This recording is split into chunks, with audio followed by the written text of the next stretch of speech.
Hey kids, Mr. Fly here, hope you're well. Now, bit of an odd one this, because what this is a bit of a fiddle. Now, occasionally I do live streams on the channel, and I think they're quite fun to watch if you've got a bit of time, because they tend to go on a bit. And recently I bought myself some new technology that enables me to do phone-ins as well for the live streams, which are great fun. Anyway, unfortunately, YouTube has changed the way that it does live streams, in that it used to post them direct to your video feed, which meant that if you did a live stream and somebody missed it, they could sort of play catch up and watch the recording on the usual video tab. It would just appear in the feed as if I'd uploaded another video. Well, that doesn't happen anymore for the last few years. It appears in the live tab. So unless you see me actually live, or you actively hunt for a live stream, you don't get to see the recorded version. So what I've decided to do from now on, when I do a live stream, soon after, I'll repost that video into my videos tab. So if you didn't see the live stream and you aren't looking for them, you get the chance to see it if you want. So this is the first one of those that I've done. It's an experiment to see how it works. This was recorded back on April the 15th this year, so it's a couple of months old, but I think it's worth seeing if you didn't see it live or you haven't looked in the live tab. And as time goes on, I'll make these obviously more timely. Anyway, bit of an odd one, as I say. This is a pre-record done a couple of months ago, so don't bother trying to comment as if it's live, because it's a recording, but hopefully you'll enjoy it anyway.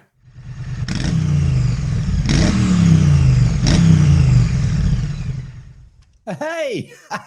You got to love these live stream things, don't you? They always absolutely freak me out. I've never got any clue whether it's going to work, but let's hope that somebody can actually see me and hear me this time. So hello everybody, welcome back to a live stream. Haven't done one of these for 3 months, would you believe? I do enjoy doing them, but as I say, I always get very nervous about them, mainly because the technology is so flipping complicated when you try and do complicated things like I'm attempting to do tonight, that I get the heebie-jeebies about it. Anyway, can you let me know if you can see and hear me okay before we get cracking on in the usual thing? So I see, again, just to prove that I don't know what I'm doing with the technology, the chat actually opened up about an hour before the video did. So there's already been a load of chat. So there's definitely some people on here, but can you see and hear me?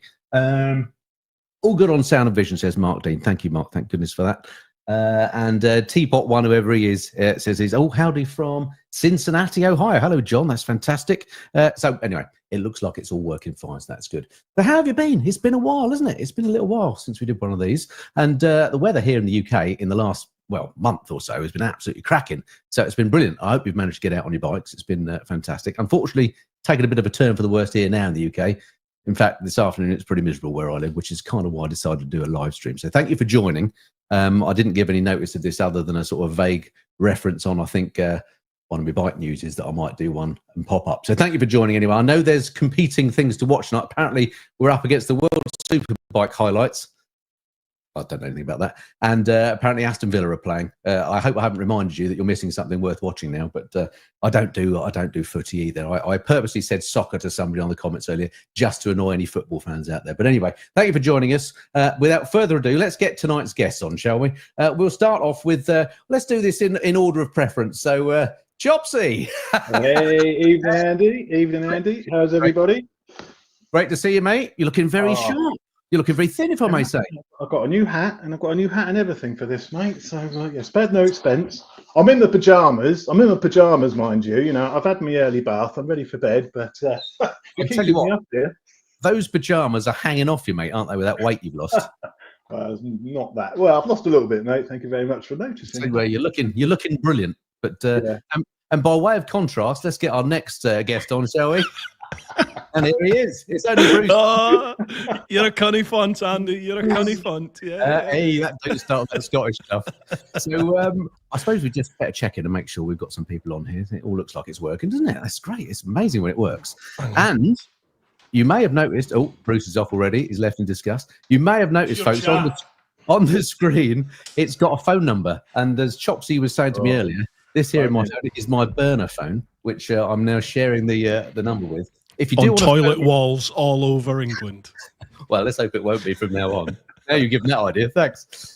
Needless to say, this phone only ever works when I'm live on YouTube. So no point phoning up between times, or indeed scrawling it on a toilet wall, because I won't be answering it until my next live stream. So there we go. Thanks. They could clog up all your messages, Andy, couldn't they? They could clog up all your messages. So you turn the phone on, you've got like 50 messages from people. I think I'm sure people won't do that. Just a thought. Thanks for putting that out there. This could be the last attempt ever at a phone-in. So all I would say, if you do want to join the banter, then feel free to call that number. It's a UK number, 0742. God, I should have my glasses on. I'm having to read it off my own banner here. 07421 508 931 is the number to call.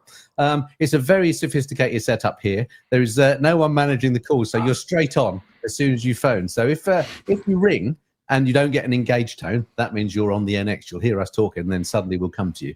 If you phone, there's an engaged tone, that means I've already answered the call to somebody else. So that's how that works. So we'll see. So any ideas how many people we've got watching? I don't know how we do it on this. I'm sure I used to be able to tell. We've got more than 5, haven't we? Yeah, I think we've got 418. I'm seeing on the YouTube feed. Yes, that's amazing. Oh, hang on. What's this? Hang on, I forgot something's happened here.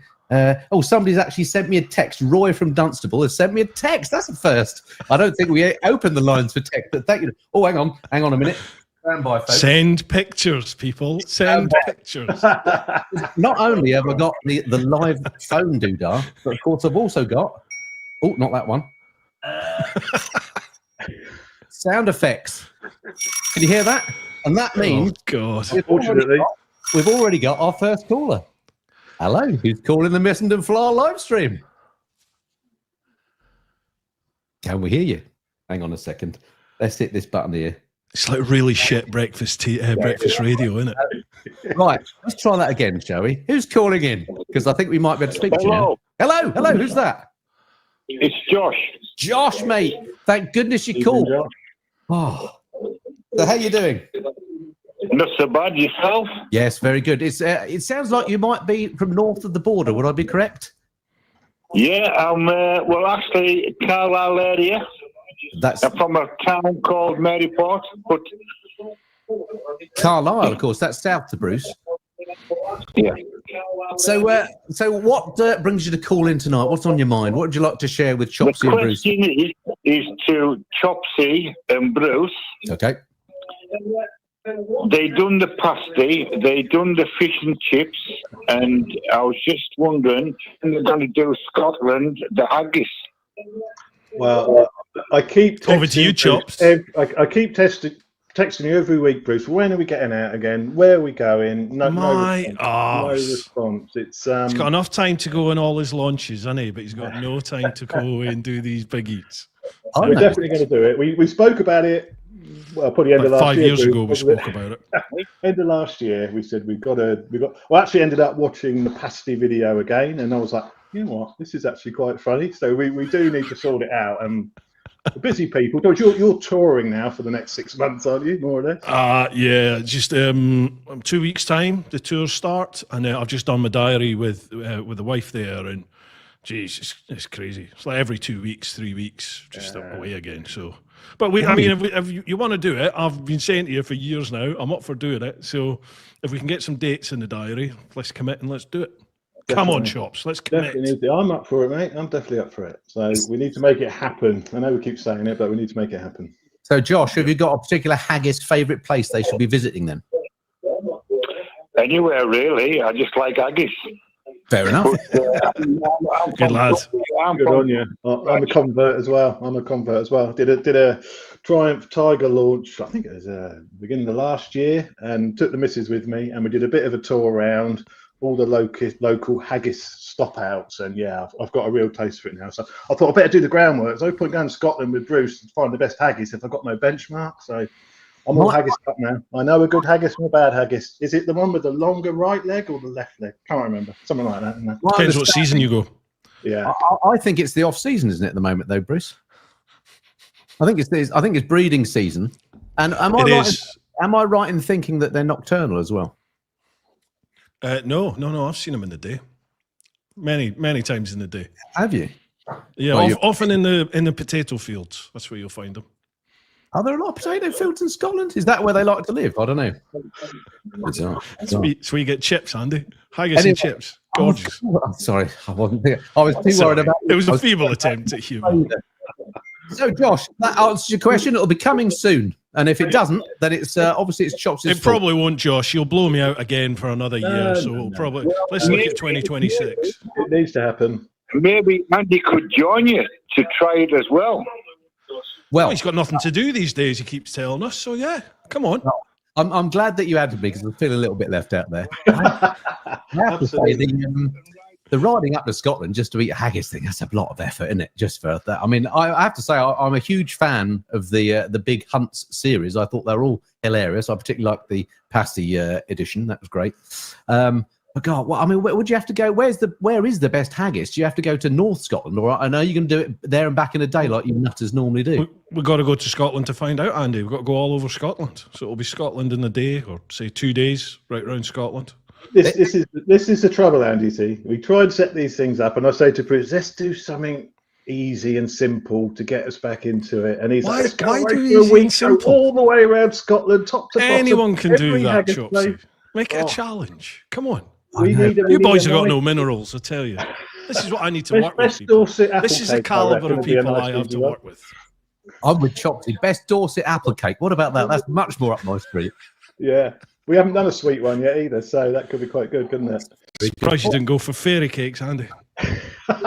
Outrageous, you cheeky devil. Anyway, thank you, they're Josh. nice. They're tasty. Thank you, Josh, for your call. Cheers, Josh. Take care, Josh. Yeah, bye. Right, talk amongst yourself, chaps. I've just got to reset the burner phone. Oh my goodness me! I've got loads of Carol, you need Carol on the phones, Andy. Why is Carol not on the phones? She should be building the calls, doing the sound effects. She's on the gin in the back. Somebody's texted me. I don't know why we're not doing this on the actual chat here, but somebody has texted me to say, where's Dickie Anus? And well, you know, I'll let you in a little question. I'll let you in a little. He doesn't. I stuck a little message around on our little WhatsApp chat tonight saying anyone free for a live thing. Chopsy and Brew, straight in there. Yeah, love to do it.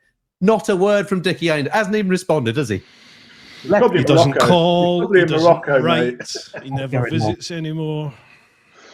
It's ridiculous. Oh, anyway. You know what that means, folks? There's somebody at the... No, it's wrong. We've got another caller. Who is calling? Who is calling the Missenden Fly? My name is Philip. How are you guys doing? Hello, Philip. Hi, Philip. Good. Go on, far away. Guys, I got back into biking about a year ago. Got myself a 2024 Yamaha Tracer GT Plus, which I've been enjoying immensely. Yep, nice bike. And I did my first tour last year with a mate. We went up to Wales, which was really, really enjoyable. And we are doing the NC 500 on the first week, or actually the second week of May. Oh, haggis and opportunity. I wanted just to check with you guys. Yeah, I wanted just to check with you guys if there was any tips that you could possibly offer. We're doing it over 8 days, so 2 days up and 2 days down from the south of England, and 5 days in the tour. That's all I could afford from work. We've booked all our accommodation, but just wanted to know if there was anything that we really should look out for or do when we're on tour. Oh, there's loads of stuff, and we'll take it in order. I jumped in there quick so I could get a word in. I'll go first, and then Chopsy, and then Bruce, of course, will have a lot to say. So I would say, Philip, it sounds like you've already booked your hotel, so this may be a bit immaterial, but when I did the NC 500, I bit off more than I could chew. Now, if you're Bruce, you'd do the whole lot in half a day anyway. But it took me, I think I took a week, and I found the roads are quite narrow and nadgery, and if you keep stopping for pictures like I do, it takes a lot longer to do a few miles than you'd think up there. It's absolutely stunning. You'll have a fantastic time. But don't try and do too many miles a day, I would say keep it less than 200. But that's just me because I'm a bit of a wimp. I've got other tips as well, but I'm sure John and Bruce have got others. So over to you, John. What would you say? Well, I've never done it. I'm ashamed to say I've never done the... I've only ridden the motorcycle in Scotland once, and that was the Tiger Lord. Wasn't even my own bike. So I'm going to be very quick on this one and straight over to Bruce. Sorry, you make me sick, Chops. You make me sick. You can't get the people, can you? Sorry, Philip. Come on, Bruce. Let's have some quality.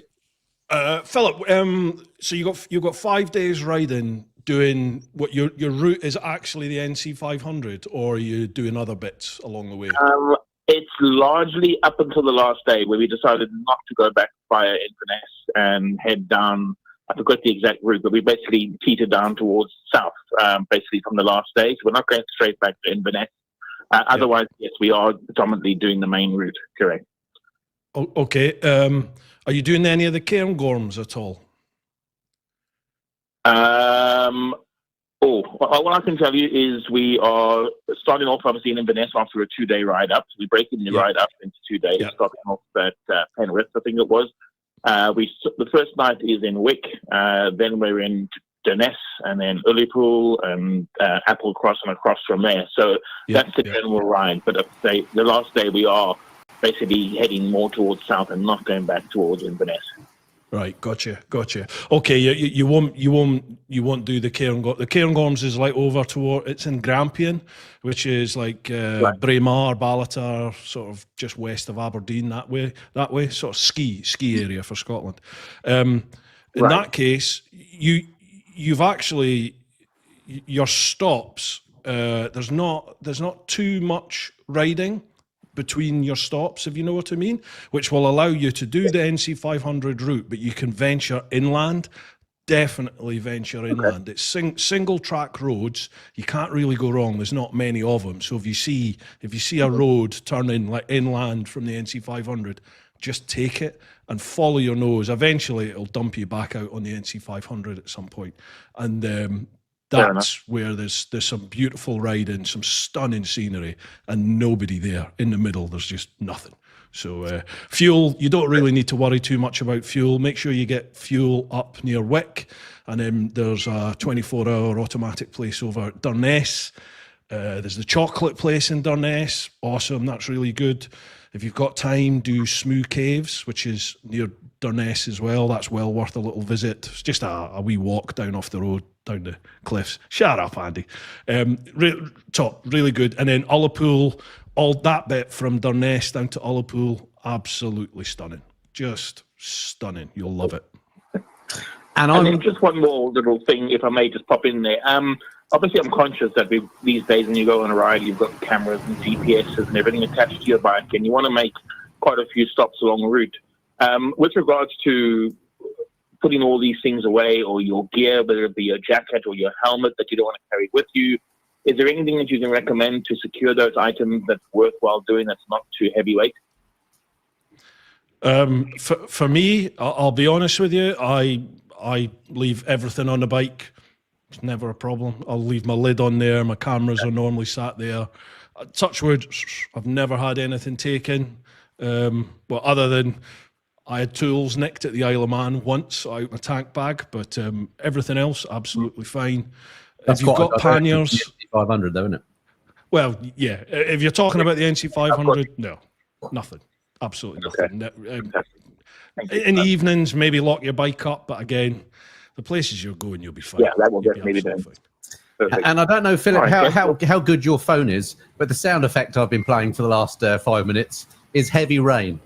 So just make sure you take some waterproof. If it's raining, you won't get the midges. So, it's a playoff. Yeah, well, that was half the plan anyway. Yeah, be ready for the midges. Have a good time, mate. Enjoy. Come and enjoy the rest of the evening. Cheers, Philip. Thanks for calling in. Cheers. Andy, before you take the next call, I'm just in the comments, checking the comments there, and Reese Humphreys raised an interesting point. Does wearing motorcycle helmets regularly increase the risk of baldness?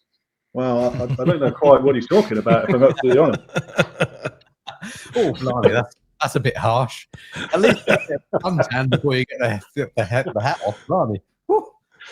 That's you do wear a hat a lot, though, Chopsy. So you're obviously, are you a little bit vain? I don't know. Yeah, I do. I do wear a hat quite a lot. I don't like a bald head, really. Look in the mirror and you think, cheers, Chops. Thanks, mate. I should have on myself. I don't mind. He loses a bit of weight, and look at him, turns into a right arsehole. I've always worn a hat. I don't know. It's like Casey Neistat used to say he wore sunglasses, not because he liked to wear sunglasses, but it's like his sort of personality. It's a bit like that with a hat, I think. I don't wear one all the time. It's only made on YouTube. I like to put a hat on. Chops. So, yeah. Where did you obviously never bought that hat. Where did you mump that one from? Oh, I did buy this hat. I've got my arse. You don't spend your money on anything. I didn't blag this hat, Bruce. Come along. No, What new sponsor gave you the hat? Come on. I nearly wore my pork pie hat tonight as well. So think yourself lucky. That'll make us hungry, though. Anyway, a couple of observations. Bruce, you appear to be in your new hut down the end of the garden doing this. Has it worked? Yes, new orifice. It's very professional, and I noticed you've got a mic, a similar, slightly inferior model to my own. Yeah, the Shure. Yeah. The acoustics aren't that great in here, but they're terrible. Rubbish. By mistake. Speak to us, Bruce. Yeah, you see, you I should. did. I hit the mute button. That's right. That thing there. Bloody One. annoying that. Mine doesn't have the mute button. Yeah, exactly. Amateur, you're right. If you buy the proper one without the big sure written on the side, you don't get a mute button. So you don't have that. You don't get it for nothing then, Andy. You can't blag it then, you see. That's why it's got Yeah, that one. bought with my own money. Thanks very much. That one's like, is that the one up from this? That one's like 700 quid or something stupid, This is isn't it? 700 quid, yeah. But the stand is, isn't it? Although I like to have a bit of redundancy, so I got 2 brew. He's such a prick, isn't he? Well, I got a load of hate messages as a result. Talking of messages, shall we have a little look through some of these messages? And by the way, folks, the phone line is currently free. If you want to phone in and have a chat about John's head or something, now's your time. Right. While you're looking at those messages, let me look. I've had a load of texts come in. It says here, "Hi Andy." Where is it? Where's that one? It was hilarious. There was one from somebody that wanted me to call their husband a prat. Where's it gone? Oh, you're going to start doing the old messages, Mrs. the old voicemail messages, Andy. You could start that little service where you do the old record messages for people, charge a tenner a pop. Is it a tenner a pop? Bloody fortune. Bloody fortune. I tell you what, I wish my eyes worked so I could see where these little cart buttons are. Because guess what? Oh yes, that'll be the old sound effect. That means on the line caller. Somebody else on the line. Hello, who is calling the Missenden Flyer? Hi, Andy. It's Niall. Niall. Niall. He called last time, Bruce. You must remember Niall. Hi, Niall. How are you? He's become our first regular caller on the show. I'm great. Thanks, Bruce. Hi, Niall. Excellent. Good work. You sound a lot different when you're not singing. Right. Don't encourage him, Andy. Don't encourage him. The question this evening is, I'm a relatively new to the bike scene. I think I mentioned before, I've been biking a year. Right. And welcome. Recently, whilst filtering, I experienced my first road rage abuse from one of those lovely four-wheel drivers. Well, they're not all. And I'm just wondering what your thoughts are on filtering. Well, that's very interesting. Number one, can I ask whereabouts you were? Which part of the country when this incident happened? This happened going into York. Ah, okay. So up north then. Because I was going to say, you'll find 4x4 drivers here in the south are very pleasant people indeed. So what, you were going into town, minding your own, doing everything legal. You weren't going too fast. You were just going down. No, it was avoiding the traffic queue because there was some roadworks. And as I slowed down to come into a space, a kind driver slowed down next to me and called me the W word. And I went, "Have a nice day." That's the right response. He was impressed that I didn't queue. That's outrageous, isn't it? Why is it with drivers? It's perfectly legal to do this stuff. Jealousy. As long as you're not as long as you're not weaving through and going at like 70 and everyone else is stationary. Actually, Bruce, you probably know the rules on this better than me, isn't it? You're not supposed to go more than 10 miles an hour above the speed or something. What's the... No, it's just a recommendation. Filtering isn't legal or illegal. They just advise that you don't filter like a twat, basically. So is that the official wordage? Kind of, yeah. Like with your speed, just try and, as Andy says, just try and be no quicker than 5 to 10 mile an hour. You use your own judgment, your own experience. I mean, yeah, I filter all the time. And if you're commuting in and out of like some of the cities, London in particular, you can't get anywhere unless you do commute. So, yeah, I mean, people are people, man. Just most people are great. There's the occasional arsehole out there. Just, never mind. It's just getting used to this new way of living, like everyone's wanting to kill you while you're up and told you the best. Yeah. At least he didn't drive into you.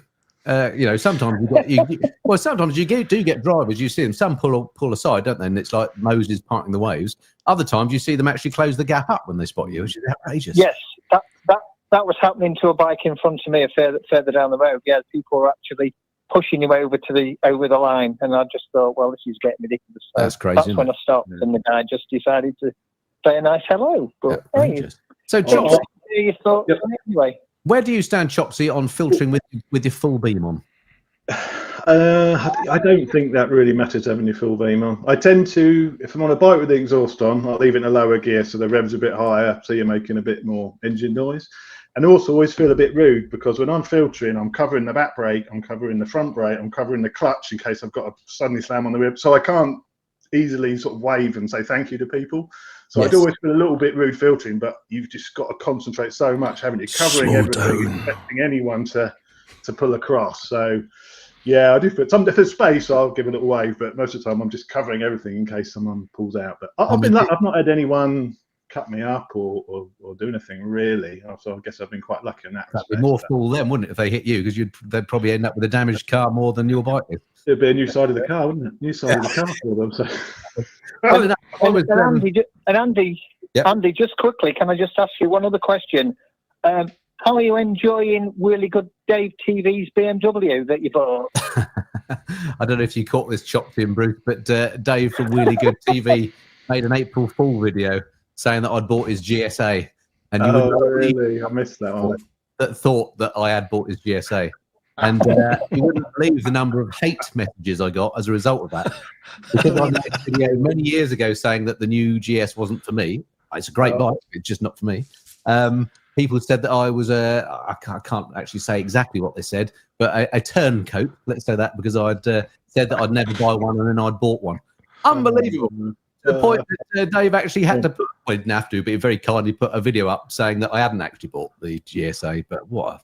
Well done, Dave. Well done, Dave. What an excellent idea. I wish I'd thought of it. It was a hilarious video. It was very good, but I can't believe how many people fell for it. So you didn't fall for it, Niall, did you? No, I didn't. No, I did find it very amusing, though. Yeah, it was good. It was a good video, wasn't it? It was great. But thanks for your call again, Niall. That's make it 3 out of 3 next time. Yeah, we'll see you on the next one. Thanks, brilliant. Guys. Speak to you then. Wow. Cheers, Niall. Ta-ra, pal. We got regular callers. Isn't that something else? Okay, anything coming through on the comments and Chopsy that you can see? I'm just having a look. I'm just having a look. I think there's a new feature I've learned about. I'll show you. So, for example, look at that. Oh, look at that. On the screen. Oh, wow.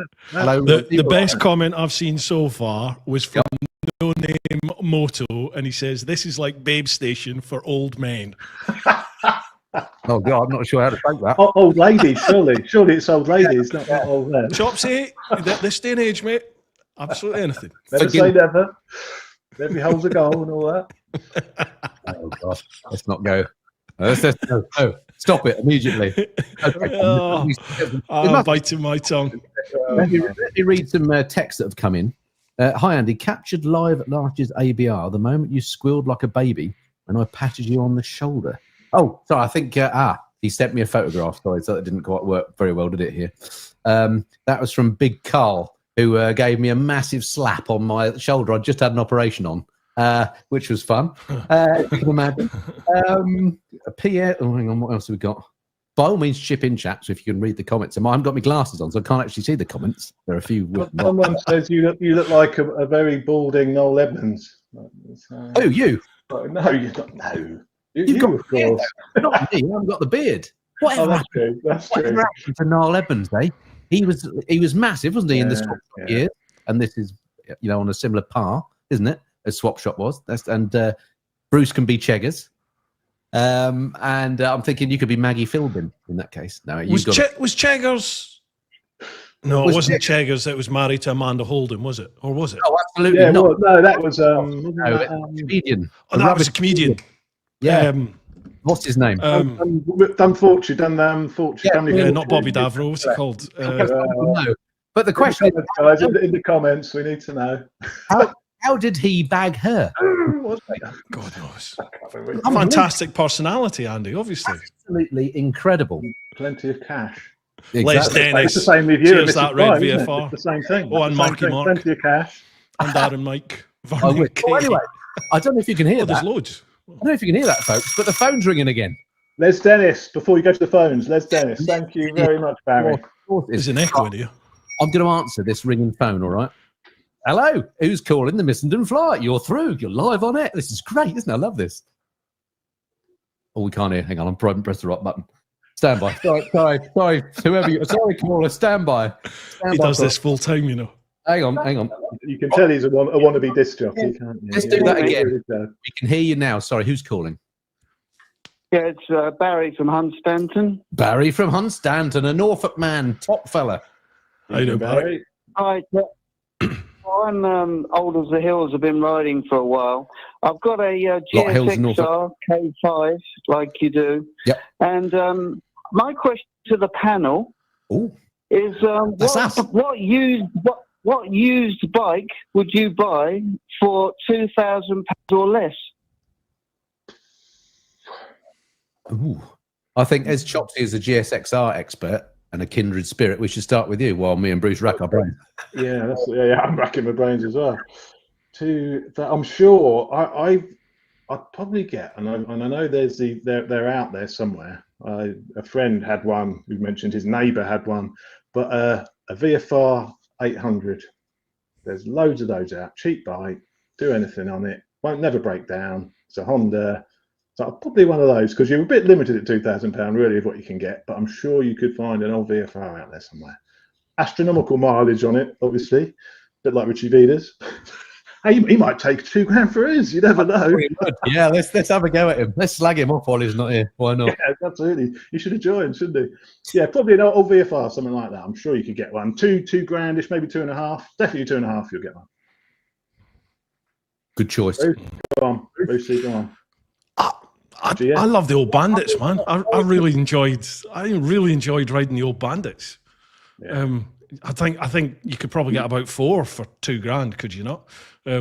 Yeah, I would get like an old 1200 Bandit. Just hoon it. It's a great fun. Great fun.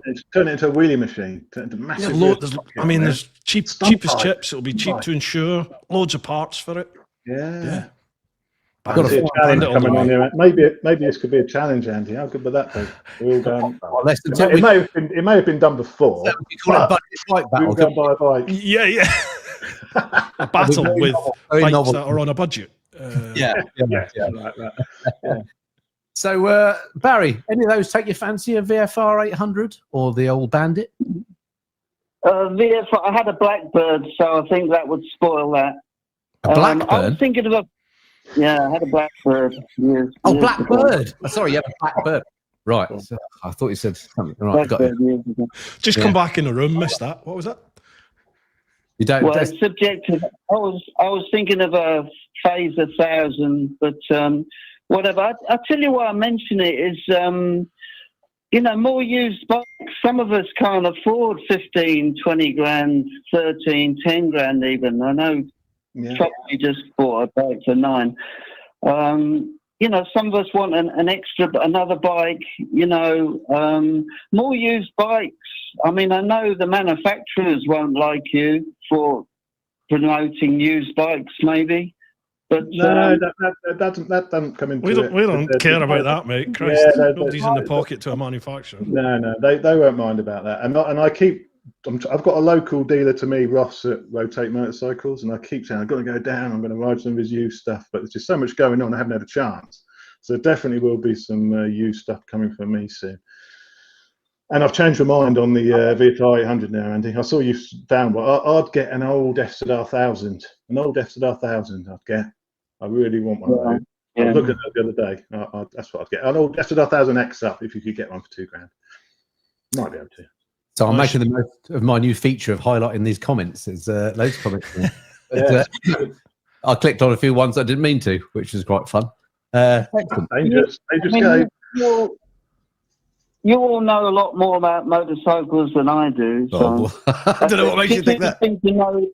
Well, I think you must do, but it's interesting to know. If you picked used bikes you like or you favour. That would be of interest to me. I did a series of used bikes when I used to be sponsored by Superbike Factory. Is that what they're called? I don't want to give them any advertising because they drop. But all they do is sell used bikes. And those videos did really well. I rode all the bikes that I'd missed out on because I only started riding about 14 years ago. So loads of bikes, like the Blackbird, for example, you mentioned, that I got to ride that I hadn't ridden. And it was fantastic. I really enjoyed doing that, and those videos always got massive views. Well, for me, like 50,000 plus, which is good for me. So I don't know why that little arrangement ended, but the problem is for us vloggers, it's quite difficult to get hold of second-hand bikes. And whilst we get very generously, we get viewers that say, "Oh, you can ride my second-hand bike." That's fraught with danger, as Bruce will tell you. And it wouldn't be a nightmare if you crashed one of your viewers' bikes and trashed it, whatever. So it's quite hard to do second-hand bikes, actually, Barry. But I agree, it would be fantastic if we could. And when we do get the chance, I'm sure we all try to. But it's harder than it seems, alas. Yeah, I can imagine that. I mean, we're all older, you know. I mean, I feel like a young man. I'm 67, you know, and I go out and I see these old men riding bikes. When I was a kid, we were all kids riding bikes, and now everyone seems so old. So these older bikes will draw, you know, a public because we're all, you know, I remember having one of those. You know, it's like that, isn't it? Anyway, I'll let you go. Thanks for everything. No, you don't have to let us go, Barry. Thanks very much for calling. Yeah, thanks for the call. Ta-ra, pal. Call us next time. We need the calls. That's great. Excellent. It's interesting, isn't it? When Barry was saying about people being old geezers riding, I'm sure you look at your analytics. I mean, my average age of my viewers, Chopsy probably gets used because of his sort of riding he does, but most of my viewers are between the age of 50 and 70. So it's definitely skewed towards the older, and obviously an awful lot of those female, obviously, but well, 3%. 2%. Yeah, when I last looked. Are you similar, Bruce? Because you look very old for your age, so I imagine yours must be older than mine. I think my average age is sort of 35 to I think the mid 60s. No way. Yeah, so hang on. Let me have a little look on analytics. I'll tell you. Shall we play the analytics game? Shall we play the analytics game? Oh, come on in. Let's do it. Let's do it. Keep yourself entertained, people. Right. Okay. My biggest audience group is 45 to 54. That's my, and that is 25% of my audience is 45 to 54. And that's so 20. Not that young. That's 25% of your audience, you say? Yeah. Yeah. Oh, right. Okay. Interesting. One day we'll do a top trumps on our analytics. Maybe we'll do it on a live stream and we'll see how we get on. We'll start with, I'm not playing with Andy, Bruce. I'm not playing with Andy on that one. Start with total number of viewers. I just passed 110 million. Isn't that incredible? Jesus. Wow. Blows your brain. Anyway, I think I can hear that telltale sound again, which means we have another caller. Hello, who's calling the Missenden Flyer? Hello, it's Reese here. I made the comment about the baldness and motorcycle helmets earlier. Reese. How you doing, Reese? You're right. You're brave, man. Good one. How you all doing? Excellent, although Chops is feeling a little bit deflated after the head comment. I had to put my hat on harder to put it on. So where are you calling us from, Reese? Cambridgeshire. Oh, okay. That's not too bad. That doesn't count as north, does it? Not that north is bad. No. We'll quickly backpedal massively. I don't know Cambridge very well, actually. I don't know Cambridge very well, although I understand there's a university there. Is that correct? There is. That's about all there is, to be fair. Well, I thought... There's not a lot of scenery. I thought it was supposed to be the centre of the future of Britain was going to be the Cambridge-Oxford corridor, and that was going to sort our economy out. Is that not the case? Aren't they building train lines and stuff and putting in infrastructure and filling your potholes? Apart from making house prices extremely high, that's about all it's done, I think. Yeah, tell us about it. What's your chipple of choice tonight, by the way, chaps? You know I like Japanese food and drink. I'm on Asahi tonight. Blackcurrant. It's a Tuesday, Andy. I'm on the Diet Coke, mate. You know, it's a Tuesday night. Reese, tell me you're not drinking blackcurrant juice. Me? I am. Reese. No, of course you're not. Well, I'm drinking squash. This is my demographic coming back to haunt me again. I'm surprised you're not on glucosane or whatever it's called. School night, Andy. It's a school night. I'm getting bladdered on Thursday night. I'm on a podcast Thursday night with somebody, so I'm getting bladdered then. Good. Well, I look forward to watching that. Whose podcast are you on, Bruce? Is it somebody good? Or can't you say? Yeah, it's the average Bikers in a Cave. I'm on their one. You know, the Scottish boys. I'm on their podcast. So you probably won't understand a word that's said. I was going to say we need to turn the subtitles on. When I was in Spain, I was watching Richie Vida's tour in Morocco. And when you watch YouTube in another country, it turns out they automatically translate it to the other language. So I sent Rich a video of me watching him in Spanish, and he had this macho Spanish voice, and it was brilliant the way it was done. And then a friend of mine said that they'd been watching me in France, and apparently the French have got a very high-pitched voice for me, dubbed on, which I felt somewhat annoyed about. But there we go. Anyway, Reese, what do you ride in Cambridgeshire then? What's your bike of choice? I'm on a 23-year-old R1150 GS at the moment. Oh, good choice. Well, Chopsy may disagree, but I'm sure Bruce and myself will agree that an old GS is a good way to go. Good bike. No, it's a good bike. Can't All deny good that. bikes. All good bikes. Whatever Whatever you like. Yeah. But Bruce course is a tractor still, but I don't think the new one's a tractor, Bruce, is it? It's pretty quick.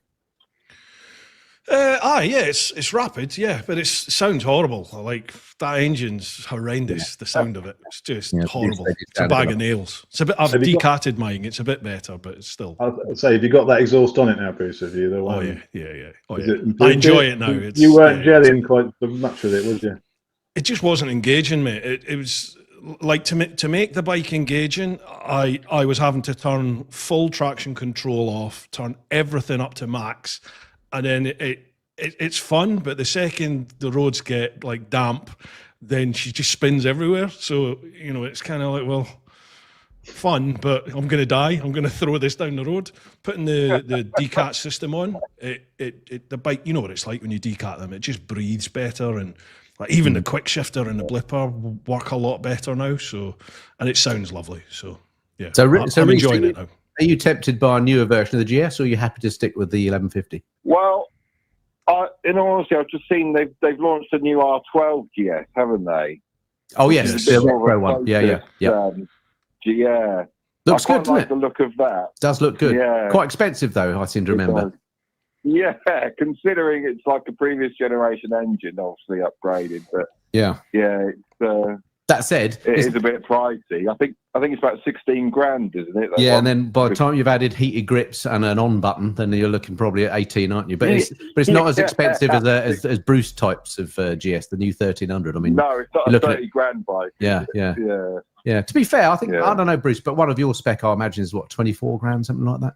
No, 21 450 mine was. Was it? Blimey, what did you forego to get one so cheap? I spec one up on the. I didn't buy the luggage with it. Well, I went back and bought the top box. Well, actually, when I picked mine up, I bought the top box. Biggest regret I've ever made. And do not buy the BMW luggage. It's shite. Did I not tell you that? Did I not tell you that? Yeah, well, I made a video about it. It's rubbish. That central locking. What a part of. prefer soft luggage. Yeah. Yeah, the only thing I didn't get I didn't get that ride height assist thing, when it drops down, and I didn't get any of that rubbish. I didn't need that. So it's just a standard dynamic GS. So I suppose you forgave if you didn't bother with heated grips and all that namby-pamby stuff. Oh no, it's got all that. It's a TE spec. It's got all that. It's got quick shifter, blipper, cruise control, automatic. Yeah, heated seats. They're good, aren't they? It's got everything. Heated seats. 21,450 it was. Wow, that's a lot. I just bought a new seat. I just bought the Wunderlich seat on it. Yeah, again, all these midgets, all you midgets moaning about adventure bikes, saying they're too bloody tall. Well, they dropped the GS down to, they dropped it by 20 mil. It used to have a seat on it that you could make low, medium, or high, but with the 1300 standard GS, they got rid of all that. And it's too low now. I'm riding with my knees around my ears. So I've just had to spend 450 quid on a bloody Wunderlich seat. I'll tell you what, Bruce, again, you should have looked at my review of the Wunderlich seat, because once you've ridden to Scotland on that Wunderlich seat and back, you won't be quite so sure about what a good purchase it was, I'm sure. I think I'll be fine, Andy. I think I'll be fine. Is all I'm saying. Anyway, all right. Yeah, I'm 6'5". Every modern bike is too small. Exactly. And still these midgets are moaning, just buy a small bike. If it's too big, never mind. Well, there aren't these small bikes. Ridiculous. You can go off people, Reese. Splendid. All right. Well, we're all GS'd out now, I think. So thank you, Reese, for the call. Yeah. Don't be a stranger. Thanks, Give us a call on the next one. Thanks. See you. Turn up. It's Bye, nice to talk to a normal-sized human again. Here we go. So, Chopsy, talking about people getting fed up with new bikes, it didn't take long for the old shine to come off the Hornet, did it? I knew you'd bring this up. I was just playing the YouTube game. You've got to do these things. You've got to come up, and I bet it's backfired a little bit. If you don't know, Bruce, I put up a video saying 10 things I hate about my new Hornet SP. I'll take a leaf out of Andy's book because it's the first time I've ever done it. That's exactly what I thought when I saw it. Yeah, and I I thought, take a leaf out of Andy's book. I know it'll do well because obviously everyone loves to know a story about something not working properly or things you're not happy with, don't they? If you say 10 things you love about the bike, no one's interested, are they? But you mentioned 10 things you don't like, they're all over it. Yeah. So yeah, I've got a little bit of stick about that, and everything I mentioned was, you know, just little niggles really. Apart from it is a bit small, tight in the seat for a larger rider. So that is, and you did say that to me, Andy, before you jump in and say you told me that on the test ride you're going to find it a bit tight. It is a bit tight, but everything else it's just little things you find with every bike really. But because some people have said I had one on order, I've cancelled my order now, I'm going to book something else because of this. I'm like, whoa, Really? don't rush into this sort of stuff, you know. Ride the bike first, you know. Don't Exactly. I like these people that buy bikes without test riding them. I mean, are you nuts? Nutters. I just don't understand it. I test rode the standard one. I just didn't test ride the SP because you couldn't get hold of them at the time. But it's a little bit hard, the suspension, but it's fully adjustable. It's decent, so I just backed it off a little bit, and it's made it much more comfortable. I bought the what they call the performance seat, which is like the suede seat option. I thought that might be a bit more comfortable than a standard seat, but it's not. It's like a My ass. yeah, that's what it's like after half an hour on the other seat. So it is much better with the standard seat on, suspension backed off a little bit, and the other things are just little niggles that you'll get with any bike, not just £10,000 bike. You know, you get the same amount of niggles on a £20,000 bike, £30,000 bike. So, but yeah, it's backfired a little bit, that video. So I need to get my top 10 things I love about the Honda Hornet out soon. Out quick. For Horn to see the video. Despite the things that you don't like about it, I mean, there is no doubt for the money, it's an amazing. And at the end of the video, I said there is not a better sports naked for £10,000. You know, yeah, no, very true. I stick by that, absolutely. But if you were to spend another £5,000 and get an S1000R or even an MT10, then it could be better. But it's what your budget is, isn't it? And or indeed go second hand. A lot of people said it in the video, but you can't really compare a new bike to what you can get second hand. Not really. I mean, it's not a direct comparison. It's a different class, isn't it? If you're getting a brand new bike, you know, it's brand new, no one's ever ridden it. You can't say it's the same as getting another bike, the second-hand bike, even if it's only got 1,000 miles on it. It's not quite the same as getting something new. No, but you could get the new Hornet, or you could get, say, a second-hand Street Fighter. So, which would you rather have, Chopsy? Yeah, no, exactly. Yeah, exactly. I wouldn't get an old Street. I like the new one. The new one's amazing. And the problem is I've been really spoiled as well with new bikes I've been riding. So yeah, well, exactly. Will. Yeah. Anyway, I don't know if you can hear that. It sounds like an old phone ringing again. That must have been one thing. We got another call. So it stopped a bit abruptly, the ringing there, didn't it? Hello, who's on the line? Hi, mate. It's John. Hey, John. How you doing? Hey, John. All right, yourself? Hi, John. Pretty good. The weather's taken a turn for the worst here. I don't know about where you are. Bit miffed about that? It has. I'm up Lake District. It's not nice up here at the moment. No, it's called the Lake District for a reason as well, isn't it? So it's, Okay, sorry about that. Anyway, what's on your mind? No, well, I've got a GSA at the moment, but I'm having trouble with my left leg. Right. So I'm out shopping for another bike, and I've fallen for a Tracer 900. Right. Obviously, I'm 6'3". I'm a big lad as well. You're in the Chopsy League. If it's a good decision or what? Yeah, I think so. I've done a fair bit of miles on the Tracer. It's a good bike. It's very sporty, the Tracer. So I found the suspension all, set on the sportier side than the comfort side. It's a bike which is very engaging. I remember it fitting all right for me, and I'm 6'2", 20 stone. And yeah, I found it fine, comfort point of view. So I think you'll be all right. The only niggle with them is the screen. The screen is not very good standard, but if you just get like a 20 quid add-on from eBay to go on top of the screen just to deflect the air a little bit, problem solved. It is a good bike. Yeah. Fantastic engine as well. I did fantastic engine, yeah. On my head when I was going down through carriageway. Sorry, say again. So I did feel a bit of buffering on my head when I was going down through carriageway. Yeah, you will need a little add-on screen on top of the standard screen. It directs the air directly at your helmet and just get the vibration. That's the worst, isn't it? That sort of turbulence is the worst sort of thing as well, isn't it? I mean, they shield all your torso and shoulders, and you only need a little bit of vibration on the top of your head and really ruin your ride, can't it? Yeah, I'd rather have no screen at all than that. I'd rather ride with nothing. Yeah, smooth airflow is the key. Yeah. So have you already bought it, John, or you're thinking of it? Sorry. Oh, you bought it, you said. I've not I've been in test road a couple yesterday at local dealership. Yep. But I'm just on the fence because I had a 1050 Tiger Sport before my GSA. Oh, great bike. Yep.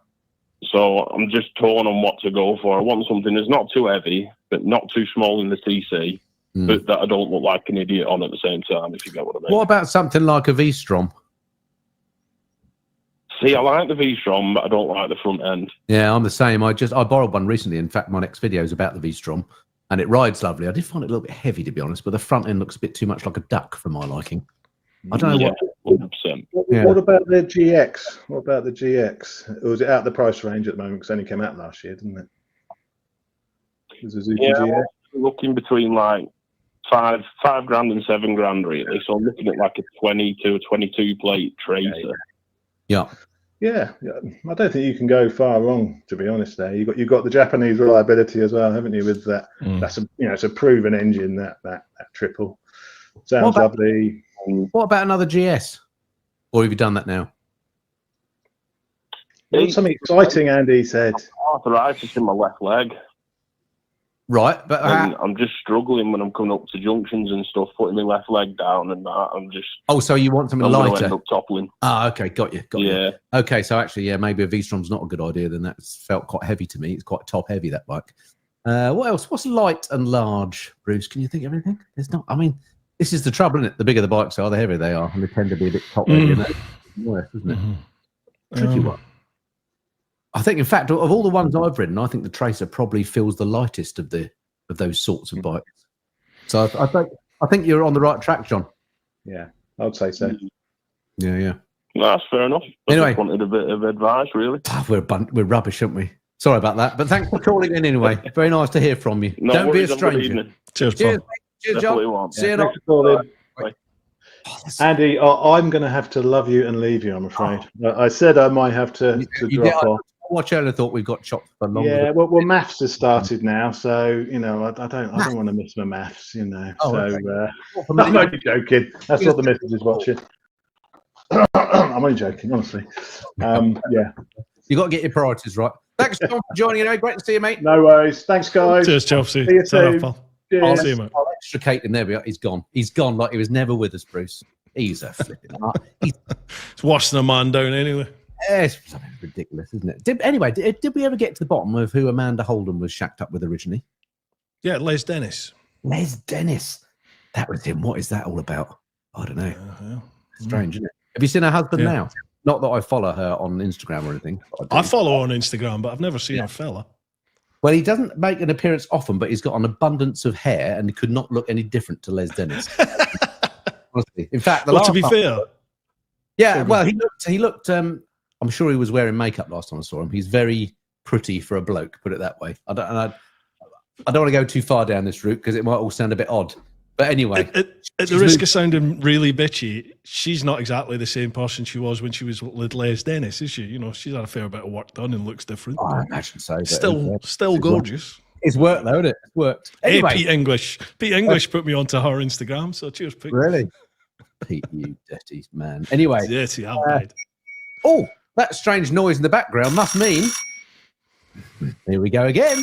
Hang on, let's make sure it's working. Hello, who's calling the Missenden Flyer? Hello, it's Josh from earlier on. Josh, again? My goodness me. This is you're properly a Can't keep away. Yeah, what was it you forgot? Right. The question is about the Chinese bikes. I know some of you have had experience with them and some of you haven't. And would Brucey be up for a challenge of a local dealer on one of them if you got the chance? With them and some of you haven't. I'm doing a challenge on a little Chinese bike.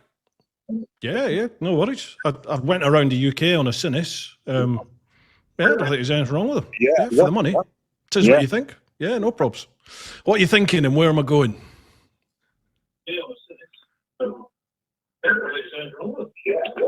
Well, that's up to you. What it would mean to a dealer? It would be a good promotion act to see how reliable they are. Because I remember on one series you went round on a GS and you didn't get very far. Yeah, that was the first of the 1250 GSAs, wasn't it? 2019. That was the hot start issue BMW had. Yeah, I've just done it on the 1300 GSA automatic. That did it fine. I've done it on the 125 Sinus. That did it fine. Did it on the electric bike. Did it fine. Don't really know what else I could do, to be honest, Josh. It's the thing done is, the challenge. It's it. Yeah, but I don't know if Josh was referring to more the new breed, so the likes of the it immediately goes out of my mind, the new breed. But up to the Vosges, things like that. Have you ridden the Vosges? Yeah. I think I've got a Vosges coming at some point. Yeah, I rode the 900, well, and the 550s or 500 off, so I was pretty impressed with them. And I weren't quite there yet on one or two things, but again, for the money, unbelievable. And it's one of those things. Ignore them at your peril. I think they are going to be a force to be reckoned with for sure. Whether you like, the fact that most of our bikes, like the component parts, if not the engines, they're made in China and Thailand and India. It's like your bike. You buy a European bike. It's not made in blooming Europe. It's made elsewhere and then sent. Even the Triumphs, they're made elsewhere and then sent back to UK and bolted together, made in Britain. Well, it's not, is it? Exactly. It's made elsewhere and then put together here. Anyway, that's right. Anyway, thanks, Josh, for your call again. That's good. That's two in one night. That's it. You did well. Cheers, Josh. Cheers, mate. Bye, mate. Cheerio.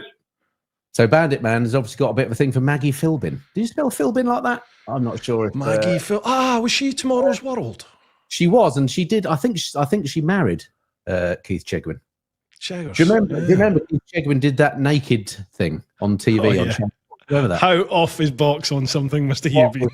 What was that all about? Absolutely. Cocaine's a wonderful thing. And we've not seen him on the TV since, have we? No. So that's strange, isn't it? But I don't think he's that rich. So he hasn't got a lot going for him. Is all I can say. Oh, I think in the background, is that the sound of an old in here? I think there must be another caller on the line. Who's calling in this time? Who's on the line? Hi, it's Simon. Simon. Hi, Simon. Hello, mate. All right, nice to hear from you. Actually, it's been great watching you over the last few years. Oh, fantastic! I've really been into the Michelin Flyer and Teapot One. It's a shame Chopsy run off, but never mind. Why were you going to slag him off? No.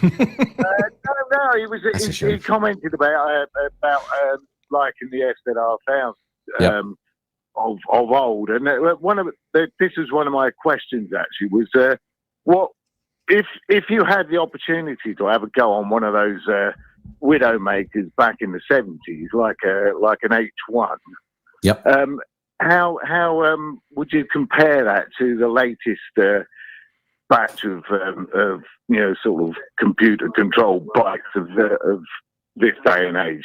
I come from a long line of motorcyclists from back in the 70s, and going through all the different stages of technology on the bikes, and found that I still get more of a enjoyment riding something that's going to spin you off on the next bend than the new bikes that sort of try and stop that happening. I just want to know what your thoughts are.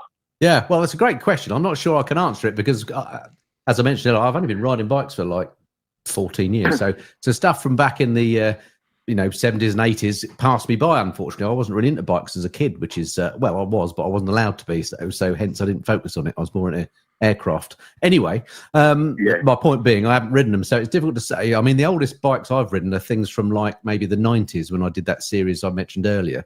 When I did some second-hand bikes, not quite the vintage you're talking about, Simon. But I have to say, you did have a shot. You did have a shot on Milliard's KH or his H1. He had a Kawasaki triple, didn't he? I did, but that was a little bit different to your normal, wasn't it? It had been breathed on by Alan in his inimitable way. Yeah, exactly. And in fact, thinking about it, last year I did ride a 108-year-old Harley Davidson. And I saw that. I have to say, I struggle to feel the difference between the 108-year-old one and today's one. There was no difference whatsoever. But I'm sure if you went on a Kawasaki from the 70s and now, it would be different. But I have to say, though, when I've ridden older bikes, I very much enjoy riding them. I do like, one of the things that I like about being a motorcyclist is the bike itself and the mechanics that are employed in it, and some of the fixes that they used to do back in the 60s and 70s. When you go around bike museums and you look at the different types of suspensions and what have you, or braking systems and so on, and everybody ends up with the same one in the end. But it's fascinating to see how they've evolved, and I do appreciate them from a sort of mechanical engineering point of view. Although I'm rubbish with spanners myself, I'm very into engineering. So from that perspective, I very much enjoy them. And also, I find that some of the electronics, and this was my gripe with Bruce's bike at the moment, is that some of the electronics can get in the way of enjoying the bike. I'm sure if you own a new bike with all the electronics, you set them up and you probably don't touch them again. But I find they can distract a bit from just the raw joy of riding. So I love riding. Exactly. I love riding simple bikes. There's no riding mode. You jump on and you just ride the thing. And there is a certain loveliness about the sound of the engine, the fact that you can feel the suspension doing its thing and all that stuff. So I completely get that. But on the same token, I also have a splendid Honda Goldwing, which couldn't be any more, is super smooth. I know. So I'm a bit hypocritical when I say that. I mean, the fact is, for me, I like both. So it's a long waffly answer. I'm not even sure I answered it. But over to you, Bruce. I'm kind of similar to you, Andy. I didn't start riding until 2008. So I've got no experience. Aren't you? Bruce, that's it. So I think the oldest, other than I rode some real classics from like 1915, 1920, 1930s sort of era. I rode them just to see what that would be like. But obviously it's not comparable to the modern stuff. Outside of that, 2005 Gixxer Thau, I had one of them. My current Gixxer Thau, that's 2011, but it's got no mod cons on it. There's no traction control, there's no blipper, nothing. It's just the bike. I don't know. Like the only time I've found the electronics interfering with my ride is when I've ridden a bike with cheap electronics. So that's when you can feel like them cutting in when you don't need them to cut in. Other than that, I don't. Unless you've wound it right up, then I don't really notice it, to be honest. No, I understand. I mean, that. Keeps you safe. Yeah, I've got a K1200S, and that's a sort of step back from what you guys are riding at the moment. It makes me feel like I'm still riding back in the 70s. If you see what I mean? Okay, I'm ashamed to say, Simon, I'm not sure what a K1200S is. That a BMW? The belt drive one? Yeah. It's the four. You rode the K1300S. Yes. Remember? So has it got the belt drive? No. This is a shaft drive. Is it? Right. I clearly don't know what I'm talking about. Yeah. It's the sports store. It's a nice bike, but it hasn't got all the gizmos on. Yeah. I just like the way it handles. But, I have to say, it hasn't got the wooden brakes of the 70s. That's for sure. Yeah, or the leather ones. I am surprised sometimes when I buy BMW. Actually, sometimes models crop up from like the 90s and noughties that I've never heard of, and they look flipping fantastic, particularly in the sport touring lineup. I mean, there's been some good bikes that BMW made that have come and gone and completely passed me by. So it's back to that point we mentioned earlier. It would be fantastic if we had access to these sorts of bikes without any hassle, and we could ride them, because there are some great machines out there. And it just goes to show, like that other comment when we're talking about bikes for less than $2,000, you don't have to spend 15 grand to have a nice motorcycle. Exactly. That's what I agree with you totally. It's great talking to you guys, and keep it up. I'm really impressed with the work you've put in, and I love watching you every time you post a new video. Fantastic. Thank you, Simon. That's very kind of you. Thank you very much. Take it easy. Don't be a stranger. Call us next time. What a nice man he was, Bruce. We don't deserve Wasn't he? It's lovely. You've got lovely people following your channel. Well, he loved you too. He wasn't so keen on John, if I remember. Was that him or was that Josh? That's because John's a twat. Oh, it's a little bit shocking. He did. At least he responded to the WhatsApp and, came here. Oh, unlike Dickie Vegas. Well, some people we could mention. Exactly right. Hang on, I'm pressing the button there because you know what? That little tinging noise. we've only got another caller, Bruce. Thought you'd be Dickie Vegas. Should we see who's on the line? I'll tell you what, I'll let you answer this one. I'll point to you when to speak. Good evening, caller. Welcome to TMF Livestream. How may we help you? Hiya. Oh, it's a woman. Of course it would be a woman. Of course it would be a woman. Hi, how you doing? Calling especially. I'm good, thank you. It's Tracy from Warwickshire. Hi, Tracy. Hello, Tracy. Another regular caller. This is excellent. We've got two regular callers now. Some a bit too regular if you're Josh. What's on your mind, Tracy? Well, I'm a bit gutted. I wanted to talk to Chopsy because I've got a Hornet. I tell you what, you can go right off, people. I've hung her right off already. I haven't really faced it. I did fade you down temporarily. You're back again. You get a reprieve. Don't mention him again. No, he was on earlier. Okay. And, well, frankly, we'd had a little bit too much of him. He's got no commitment. No commitment. And did you see his hair? Did you see his hair? He took that cap off. I never knew he was bald. I tell you, and it didn't in that sort of dingy room that he showed up in. He didn't even wear a jacket. You know, have some respect. He was in his pajamas, Andy. He was in his pajamas. Where's his ABR T-shirt? Well, again, I didn't want to go on about that, Bruce. But are you in the 2022 model? Yes, the last one I went to. Yeah. Oh my goodness me! You need to get with the program, mate. This red one's far better, isn't it? Have you not got the 2025 one yet? They've not sent you one. I'm not going. No. Yeah. They haven't sent me one yet. I just said that. I haven't got one yet. Are you going, Tracy? No, I'm not going. Oh. Jamie, who's going on tour with Bruce, he's like, no, I'm not paying that kind of money for it. Nope. Blimey. Actually, I'm not here to sell ABR, but I think it's actually quite good value for what you get. If you like that. If you like camping and you like live music and mixing with a load of drunken old blokes, fantastic. I'm too old for camping now. Yeah, me too. I don't do that. I just waft in and out for a fancy hotel somewhere near the place. Take your motor home, don't you? Drive your big lorry in. Yeah, I've got the sides out. I couldn't possibly comment. How the other half live? Yeah, tell me about it. I wish it was one of them. I don't know where you get this idea from, Bruce. There's you in your fancy studio at the end of your garden. It's a garden shed. Well, it's a pretty fancy one. Look at that fancy light you got in the corner there. Blimey. What, this thing? Yeah. Amazon special, that is. Look, I've got an on-air sign. It doesn't even light up. How rubbish that is. Well, anyway, you've got guitars on your wall. Yeah, exactly. But they're only pictures of guitars. I forgot you were on a bread line, Andy. I forgot all about that. Yeah, they're not pictures; they are actually real, to be fair. But the number of people that ask me when am I going to play them, that ain't ever going to happen on here. Okay. Anyway, Tracy. Right. Now we're getting to know you because you've been a regular caller, our second regular caller. Yeah. This is good. Well, just remind me where you're calling from. Warwickshire. Warwickshire. You did say that. You did say whereabouts specifically, because Bruce knows that area quite well. Oh, Southam. Ah, Bruce. Don't know that well. It's in England, isn't it? Like where? Yeah. Warwickshire, that'll be where Warwick is, isn't it? And there's a castle there. I think I've just exhausted my... There is? Yeah. Are you anywhere near the castle? That's it. A few miles away. 10, 15 miles away. Something like that. Will you be visiting this season? Not too far. No. On the bike? Not on the bike? No. Too busy. Too busy this time of year. That's another thing. Yeah. Chopsy kept saying he wasn't drinking because it's a school night. What is he talking about? It's the Easter holidays. He hasn't got a clue, has he? You don't really want to talk to people like that, Tracy. He'll mess you up. And he works from home, doesn't he?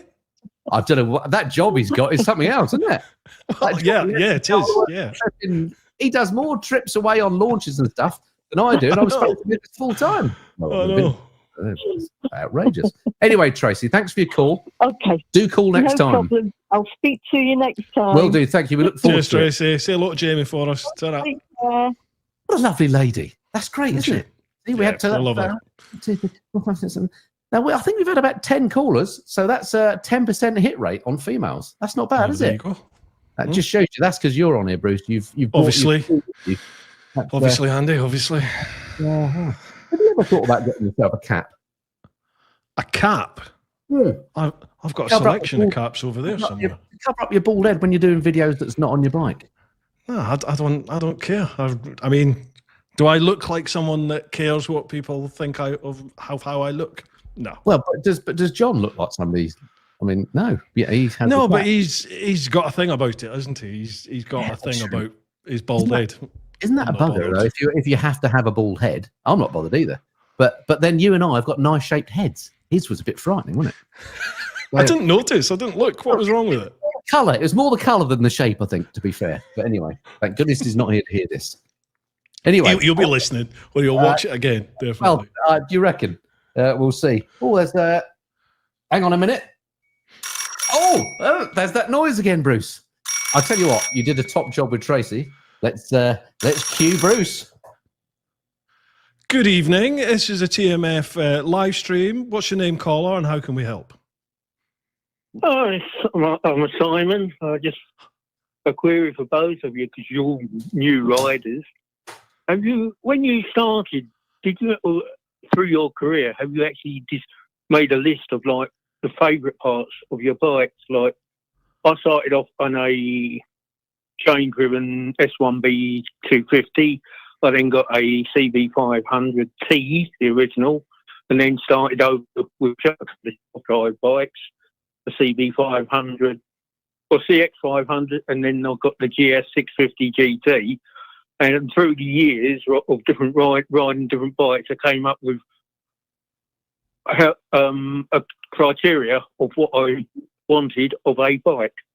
Which was? Well, now I've got the Motor Guzzi V85 TT because I wanted decent lighting when riding on unlit roads. Yep. I wanted shaft drive for easy maintenance. Yep. I wanted an adventure style bike because I found the seating position was more comfortable for me. Makes sense. And that just ticked all the boxes I needed. Mm-hmm.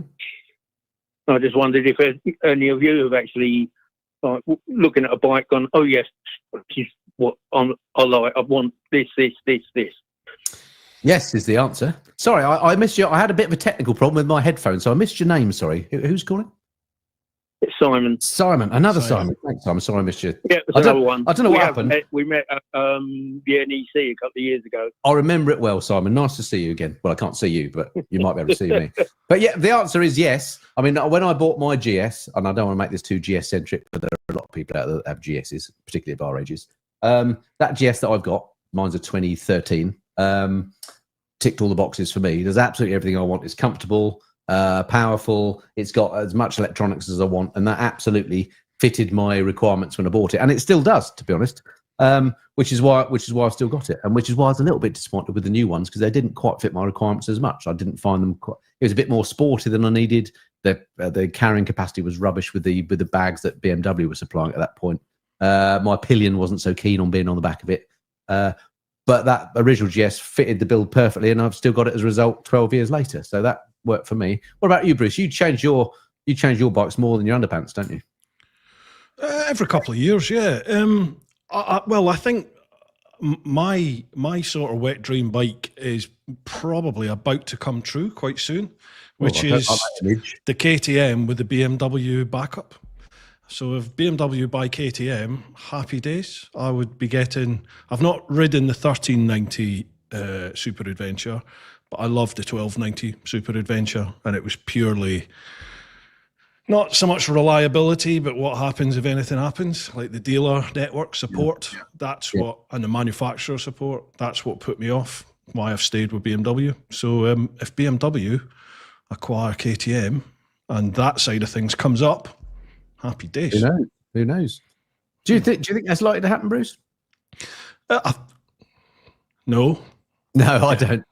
You do? Yeah. No, yeah, yeah. Oh God, yeah. I think it's happened. I didn't say that, but yeah. Well, I mean, I can see that happening. Something like that might happen. I just can't see it succeeding. But anyway, I just don't. I think the financial hurdles that KTM have are just so great that they won't overcome them. I don't think they'll be around in a couple of years' time. I hope I'm wrong, because we don't want to be losing major bike manufacturers, do we? Exactly. Yeah, exactly. I think if I was someone in the decision-making department for BMW, I'm sure they've recognised that there's a very devoted following of KTM, and there's a lot of people like me out there who would like to try the ownership of a KTM, but the trouble is, you'd be like the package you get with BMW. But you'd be bidding the BMW to do it, so they're just yeah, but it's all going to be the same brand then, isn't it? So the sale with KTM is still a sale with BMW, isn't it? It's still coming into the same. Yes, but they'd have twice the assets to run, though, wouldn't they? Anyway, we'll see what happens. Where do you stand on the whole KTM thing, Simon? Have you got a view? Well, I think all new bikes have begin to, because they've got so much electronics on them, they've begun to lose their appeal. My bike has got got ABS, which I think that's one of the best electronics they can have. Yeah. But the new KTM, I think they've overbloated it. They've put too much electronic. Most bikes now, they've gone too much electronics. The older bikes where the control was your brain and your hands, and you controlled the bike, and it was you who controlled the bike rather than having someone in the background saying, "Oh, we've got to slam this on, we've got to slam that on." And with like the KTM now, it's just got too. I think it just looks too much. They need to slim it down slightly for what it is. It's like the BMW. They've changed the style of it with the new 1300. I think it looks like someone's hit a GS up the backside and they went, "Oh, we can't bother to straighten it. Let's make that as a bike." So they've shrunk it, and it's just lost I think it lost the style. And I think KTM it's done the same. I think most of the bikes have done the same. It's weird, isn't it? Bikes. You were saying earlier on, like the Vogue. Yeah. I saw one of those alongside a BMW F900, and side by side, you couldn't really tell the difference. When you got close, the only real difference was the badge. Yeah. And the CF Moto 800 MT or whatever, that looks a lot better than the KTM. But basically, it is a KTM. It's got the same engine. True. Basically, Chinese, it's cheaper, but for the money, it's a similar looking bike. It's about half the price. Yeah. And as I say, both made, the engines are KTM based anyway. So, I think if you're going to buy one, go for the Chinese version because it's cheap, you're saving money, and if there are any issues, you're going to have the same issues because it's the same bike. Yeah, I get what you mean, Simon, and I agree to an extent. Where do you stand, Bruce, on the whole? I get, whenever I do a Chinese bike review, for example, I get a lot of flack about saying that they're any good because it's made in China and we shouldn't support Chinese regimes, which I get. They're not, the politics isn't great. But, when, as our friend Donald Trump found out, when you try and not buy anything Chinese, they're in everything anyway. So exactly, we're in a place now in life where if you don't want to buy anything that's made abroad in China or India or anything like that, good luck buying anything. It's certainly at a price that we can afford, because anything that's going to be manufactured here in the UK is going to be way out of our price range. Electronics, rubbish. When you said about electronics, I think the main problem with this is, if these bikes didn't have electronics, we'd be throwing ourselves down the road, throwing ourselves into hedges. The reason they've got the electronics is to tame the power that these engines have got nowadays. And the reason the engines have got such power is to overcome the emissions. The emissions are getting tighter and tighter and tighter. So in order for the manufacturers to up the game in terms of the figures, which everybody wants. You can say we don't want it, but the sales suggest we do want it. So in order to compete with each other, they all keep upping the engine size, and that allows them to keep the same sort of performance, but within the emissions range. If you don't have any of these gizmos on the bikes, most of us would kill ourselves within a few months, I'm sure. Right. So that's why they're full of electronics. Yeah. Anyway, I think there's a lot of mid-range bikes out there. There's a lot of mid-range bikes out there, sort of in the 4 to 7, 8, 9, even, 900 cc. How is that a mid-range? But do you know what I mean? There's a lot of good bikes coming into that now. The Tiger 8, is it the 880 or 800? You know, the Tiger Sport 800, isn't it? Or is it the 880? Your brain's going. That looks an amazing bike, doesn't it? It won't be loaded with electronics, but it's a sensible. Can't wait to have a go on it. It'll be great. Yeah. Anyway, Simon, thanks for the call. Yes, all right. Cheers, Simon. Paul. I'll see you at ABR, Andy. Yeah, we'll see you. If you see me and Mrs. Fly wandering about aimlessly, come and say hello. Good to see you. Yep. Oh, gone. Excellent. Well, that was good. Marvellous. All right, have we got any comments coming in that we need to... hang on a minute. Elk Phaser is on. Elk Phaser 1 has commented. I can't read the comment because my eyes don't reach that far to the screen. But Elk Phaser 1, I've said this before, he's the person that got me into vlogging. If it wasn't for him, I wouldn't be here today. So thank you, Elk Phaser, once again. Do you want me to read what he says, Andy? Go on then. Is he slagging me off? No, he's not. I think he's commenting. I think he's commenting to a previous comment. A chap called Christopher Ashley said, just traded a Phaser 600, 23 years old, and bought a 2018 1200 RS. After 4 weeks, I want the Phaser back. Elk Phaser said, wow, Chris, didn't you give the BMW a good test ride first? I know it takes a while to get used to a new bike, though. Again, people buying bikes without test riding. I don't get it. I don't understand it. Well, the thing is, it's not always that easy, is it, to actually test ride bikes? And if all the reviews are saying they're fantastic, you kind of go with it. But what a bummer if it turns out you're wrong. But then I've seen. Sorry, go on. No, what? Crack on. I've seen so many people review, like, for example, the new automatic BMW, the ASA, when that first came out, and all the reviews were saying it was amazing. I think it's a bag of poo. I think it's horrendous. Yeah. It's like a really early DCT. Yeah, really good. Still people saying they love it. I don't get it. Not keen on his ASA, it has to be said. So, others are there. Anyway, we can hear the phone is ringing in the background. I think we ought to answer it. Bruce, we're going to go with you answering, but it's only an international caller, so over to you. Oh, I see. Bonsoir. Welcome to TMF Livestream. How can we help you? Good, Bruce. Ken from Ireland.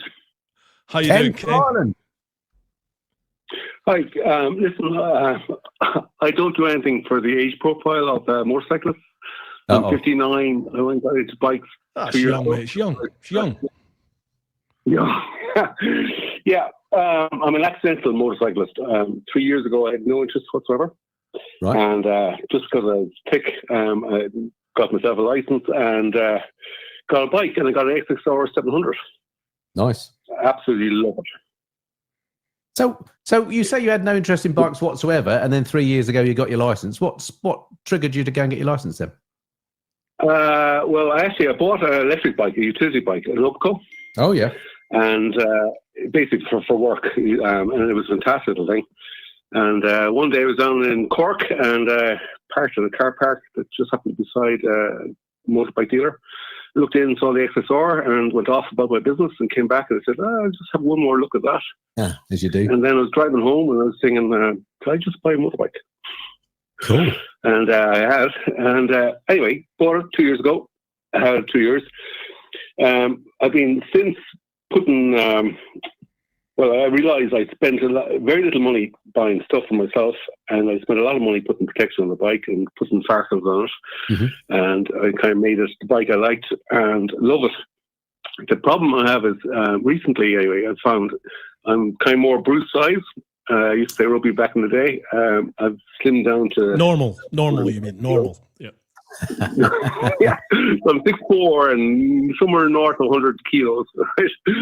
But anyway, the bike is fantastic. I've got it to where I have luggage on it and everything is going grand. The suspension on the bike isn't great. It's probably built for somebody a little bit smaller than myself. So I rang a guy today about kind of getting the suspension upgraded, and it's going to come in around €1,000. And my question to the two of you is, because obviously you had a few bikes back in the day, is at my age, unfortunately, I had an operation there last year. that took me off action for a while. So I kind of realised, that maybe my physicality is basically, how many years have I got? So I went over to the bike show in Birmingham last year, and I was mad keen to get the GT. And I sat on it, and no matter how many times I went back to it, I just couldn't make it fit the way I wanted to. So basically, the question I have for you is, if you had the option at my stage now, I have only the one bike. I've ridden a couple of bikes, but not too many. Is it a case of, should I go and just do the suspension, spend the extra bobs, get the suspension fixed? Or should I just live with the bike for another year maybe and go for, say, upgrade the bike? Oh, blimey. There's a question, Bruce. Fix the one you got or upgrade? Do you think you've grown out of it again? What do you want to do? Oh, I love the bike. I mean, the CP2 engine is fantastic, but I was kind of had this thing in my head where the CP3 would be even better. I agree. I think the CP3 is better personally, but I'm a triple fan. I mean, that's just me. But like Bruce said, it's what do you want to do at the end of the day? I couldn't get it. Well, I sat in that bike so many times, I just couldn't get, because I have dodgy knees, and I just couldn't get myself comfortable. I was thinking, the bike I have is the devil, There is a bit of that. Well, so you've sat on the 3 and you can't get comfortable on it. Is that what you're saying? Yeah, I mean, I actually went over specifically to kind of have a good look at the GT. Yeah. And I sat in it, and I kept on going back to it and trying to get myself comfortable on it. Just couldn't happen. Well, if it's not comfortable, mate, don't buy it. Just don't buy it, because you're not going to enjoy the bike. And I mean, 59. God, I've got guys who are 75 and 76 coming on tours with me this year. Well, you could easily have another 20, 30 years of riding left. So you don't think you've got like another season or two left in you. So just whatever bike you're comfortable on, whatever bike tickles the danglies, that's your bike. Unfortunately, I had bought a bit of road skins gear, so I was talking to Ian at the stand on the motorbike show, and he goes, they'd done some testing of some new clothing they'd done. He'd been down to Morocco on Ducati Desert X rally, or Desert X anyway. So he said, go over there and sit in that. That's the bike for you. And unfortunately, I made a serious mistake. When I got to the Ducati stand, I got on the Desert X. And I'd been keeping notes of the bikes I'd been on, and next thing I just wrote down the perfect bike. But it happened to be the Desert X Rally, and over here that's like 30 grand almost. Yeah. I went, no, I can't be doing that. So I know for my size, 6'4", 110 kilos or whatever, that kind of bike, an adventure bike is the bike. But I do like the XSR 700. I like the fact that it's so nimble, it's so flickable, and it's whatever. So if you weren't weren't interested in an adventure bike, what kind of bike would you think would be the kind of next one to look at?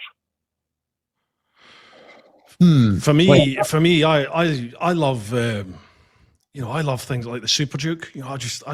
I love those sorts of bikes. If I didn't do the miles that I do doing tours in all weathers, then I would love to have something like a Super Duke in the garage, that, or the M1000R, that and the Super Duke were they're the two best bikes I've ever ridden. They were just phenomenal. I can't afford them. I buy my bikes on finance. I keep them for 2 or 3 years and then just chop them in. So it's dead money. I'm renting a bike, but I can get the bike that I want. That's how I do it. Don't take financial advice from me, but that's how I get my bikes in the garage. KTM, yeah? Sorry, what was that? Super Duke, that's KTM? Yeah, the 1290 Super Duke. I work 7 days a week, so what I'm really after, that's why I bought the Yamaha. I want to rise, not fix. So a good, reliable bike. Or a bike that you can basically trust. Yeah, and also with the KTM woes we were talking about just now, that might have That's a gamble. Yeah, that's a gamble. Yeah. Have you ever ridden the R1250R, the BMW R1250R? Have you ever ridden that? No, I never have. I mean, you're 6'4", did you say? Is that for a big guy? Well, I mean, I'm 6'3" and I'm best part of 21 stone. And it was a little bit cramped for me, but I loved the bike, really loved the bike. And I can't wait to try the new 1300R when that comes out. It might be a bit too small for you, I don't know, but it's a phenomenal machine. It's a brilliant bike. Other than that, I was going to say a naked roadster as well. That would be my neck. After adventure bikes, that's the way to go, isn't it? But they are by their nature a bit more cramped. They tend to have, the foot pegs tend to be a bit more up high, don't they? If you do the lean angles and stuff. So it might not be good. Might not be good for Ken's knees. What about something like the Honda, the NT1100? That's like a deceptively good bike. I thought it was crap until because unfortunately I don't do touring, so I actually do like his back roads, bit of twisties, bit of crack. Yeah. Have you tried the Hornet? Don't speak with chops, but have you tried the Hornet? Oh, actually, that's one bike. I did sit on the Hornet, and actually, I thought, wow, because for what looks like a sporty bike, it has a very comfortable seating position. Yeah, the Hornet's not a lot of bike for the money. It is. The only trouble with the Hornet, from a comfort point of view, is if you're a bigger chap, is that the seat is quite smallish, so you can't move around on it much. It sort of locks you in. So, if you've got bad knees, you might end up with a bad back as well because you can't stretch. But it's quite a spacious. But another spacious one I've ridden recently, and the reason I mention it is because I rode it recently, is the new Versys. That's a tall old bike. Your legs get nice and straight on that. I thought, oh God, this is gorgeous. It was the Triumph Sport 800.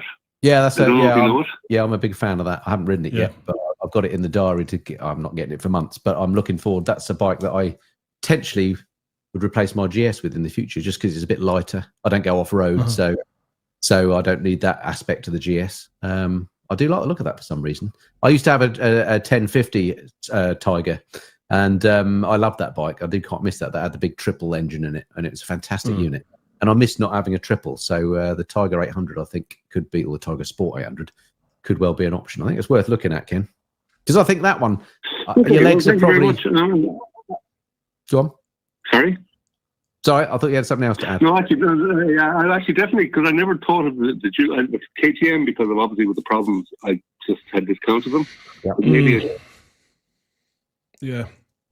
It's a gamble. It's a gamble with KTM, certainly until we get some sort of clear indication where they're going, for sure. But I know a lot of people now who have KTMs, and I would say 3/4 of the people I know haven't had any issues. Okay. Yeah, one definitely has, but the others, no. Certainly no more than say I've had with my GS. But again, you get the backup. Yeah. It's a difficult one. It's a fantastic bike. It's like, I think you're either KTM or you're not. But at the moment, it's unknown, isn't it, at the moment? See how it goes. Anyway, I'm not sure we've been any help there or not, Ken, but thanks for the call. Well, there's a couple of options there I hadn't thought of. So, yes, thank you very much. Thanks for the call and being our first call in Ireland tonight. And thank you. It's been a great show. Cheers. Thank you very much. Thank you for calling. That's fantastic, isn't it? Well, Bruce, we've been on for over an hour and a half. My bladder is limit. So I think we need to take 3 soon. Let's have a little look at the comments here, see if there's anything else. Somebody wants you to wave at their dogs, Bruce. Hi, dogs. What kind of dogs you got? This is bizarre. Please wave to my dogs and send me an autographed helmet. I'll send you a picture of an autographed helmet, AW8. Brilliant. What else? Bandit, man. Tiger Sport 800 looks a good bike. Unfortunately, a bit small for me. It's similar size to Bruce and Chopsy. Yeah. Gosh, are you that big? Normal size. Yeah, no, just normal. I did meet him once, and it didn't look that big. Maybe you've been eating Rich. Yeah. Have you met Richard? You must have done. Yeah. Richard and is it Carol? Yeah, it is. Yeah. They're out at Canary Motor Tours all the time. Seen loads. Indeed. What else have we got? I think we covered. Oh, hang on a minute. Should we take one more caller? Go on, let's do it. All right, let's do one more. Hang on a second. Let's get this. Oh, this is very unprofessional now. Last caller of the day then. Hello, who's calling? It's Robert. Thank you. Hello, Rob. How you doing? Where are you calling from, and what do you ride normally? We should ask people that every time they call. Thanks, Andy. No, that's it. First of all, just want to say a quick hello to Andy and also to Bruce. The show's absolutely fantastic, and I watch you watch you the whole time. So I currently ride a Tracer 9GT for me and my girlfriend, who sits on the back. But I actually own my dream bike at the moment, which is a KTM 990 Duke, which I have to tell you, I get the best return on my motorbiking investment ever. And it's an absolutely fantastic bike. Fun, you mean? Well, yeah, in fun. I mean, it's light, it's nimble, it's really responsive, and it's a lot of fun. I've never laughed so much on a motorbike in my life, and it's absolutely, a brilliant bike. And I know that obviously KTM are going through their issues at the moment, but boy, do they make good bikes. Fantastic, that's awesome. Great. That's what it's all about, mate. Smiles and the miles. Yeah, absolutely. Listen, I phoned up because I just wanted to ask a question and ask your advice about something which hasn't come up. Andy, I've been watching all of your videos and stuff, and I've got something which is really interesting. So, I have a very healthy respect to motorbikes, and I've owned probably about 49 over the last 25 years. Right, wow. Yes. You're older than you sound. And that's with a 15-year break, actually, in between riding. I started riding in 96, 97, had a 16-year break, but I came on about 6-7 years ago, and I've had lots and lots of different motorbikes. What I've done is, strangely enough, is I've regretted selling one or two of my motorbikes, and I've actually bought them back. I had a passion because I missed them. So I bought a couple of bikes back. And I have to tell you, it was like being reunited with an old friend. It was amazing to have my old bike back. And yesterday, I had an email from a gentleman saying that, because I'd only sold my Yamaha Phaser 8, the 800 inline 4. The Phaser 8 was a fantastic bike. He then says to me he's actually moving house, and am I interested in buying the bike back? So I'm sitting here in a dilemma thinking, do I buy my third motorbike back that I used to own? And I'm just sitting here thinking, it'd be amazing to have it back. My point is, have either of you ever bought back a motorbike and regretted it, or have you bought back a motorbike and thought, I really missed it? And I'm wondering how many of your viewers have actually sold their motorbike and then bought it back. That's a great question, actually, one that's in my mind at the moment, because I hate selling motorbikes because I put a lot of thought into buying them. And then if you do get rid of them, you always think, am I making the right choice getting rid of this sort of thing? Or certainly I do. And so all the bikes not that I've owned loads and sold loads, but I've had a few. And I do occasionally miss all the ones I've sold. But when I do sell them, I always say to the person I'm selling it to, if you ever sell it, can I have first shout on buying it back? And funnily enough, my Street Triple, which I sold about 4 years ago, that came on the market recently, and I got a chance to buy that back, and I was very, very tempted. Except they wanted more than what I sold it for. But that isn't true. I just threw that in for the comedy value. So I very nearly bought that, and then I thought, you know what? I sold it for a reason. That reason still stands. Basically, the reason was I didn't have enough room in the garage, and if I had the choice of riding my Speed Twin or that, I'd go out on the Speed Twin, and I still got the Speed Twin. So I thought, why would that change now? So I didn't go for it. And then last week or the week before, I got an email from the guy that I sold my Panigale to, the 899, saying that he didn't believe he was going to get to this point, but he's decided his back's not quite up for it anymore. Did I want to buy it back? And again, I for a night or two, I agonised because I really miss having that in the garage. But again, I sold it because I didn't ride it very much because it killed my back. And thought, get real, you're just going to have the same thing. You'll end up with a very beautiful looking bike that you never ride. So I didn't. And again, I still keep thinking to myself, oh, should I? So I wrote back to him and said, actually, thanks, but no thanks. And then he wrote back and said, it was a silly thought anyway. I think I'm going to keep it. So you never know. You might come back and offer it to me again. So long answer to your question. No, I haven't bought one back, but I've been very, very tempted, and I can understand why you do it. And I did wonder whether it would be the same again. So the fact that you say that it's like meeting an old friend makes me think that maybe I should buy an old one back. And how about you, Bruce? I've only ever bought one bike. All the others have always just been finance, so I've always just traded them in for the next one. You've got no emotional connection, have you? No, because I get a new bike because I want a new bike. So, and I had a K5 Gixxer Thou around about 2009, 2010, purely because everyone kept telling me how good the K5 was, and I saw one, so I got it, and it was all right, but my Gixxers I've had Gixxer Thous from the K9 up to the L1, and they were better for me. So yeah, I got rid of it, no regrets. I missed the Tuono. I hated owning the Tuono. It was a pain in the arse, but I missed that engine. The Tuono was such a beautiful engine. It's just still probably the best sounding engine, I think, in biking. Yeah, that's me. An interesting one. Interesting one, that, isn't it? It's funny how we get emotionally attached to things, isn't it? Yes, it is.